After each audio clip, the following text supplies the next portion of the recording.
Bulletproof Dog Training in Cincinnati. Hi, I'm Jerome. Today I'm introducing my newest 15-day board training. This sweet boy right here is Booker. Booker, say hi. Booker is 6 months old and he comes to me with typical puppy problems. Super excitable, a lot of pulling on the leash, happy nipping, jumping up on people. So over the next 15 days we're going to be working on getting him under control, teaching him some basic obedience as well as leash manners. As always, I'm going to go down with the command, see what Booker knows and doesn't know, then we'll go from there. Booker, can you sit? Do you know sit? No, but you're going to nibble my fingers? Can you down? Hey, can you down? No. What about you? You? No, but you can pull. Okay. So as you can see, I got my work cut out for me. That's perfectly fine. Over the next 15 days, I'll be working with Booker and getting him squared away to where he needs to be. You can follow Booker's progress as well as all the other dogs we train here at Bulletproof. Thank you.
I'm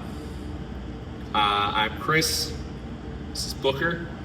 Booker's mom couldn't be here this evening. I just want to say that everything worked out better than he expected. Jarrell was great. I'm so impressed with what I'm seeing versus where we were at when we came in. And I'm looking forward to keeping this going. So, thank you very much.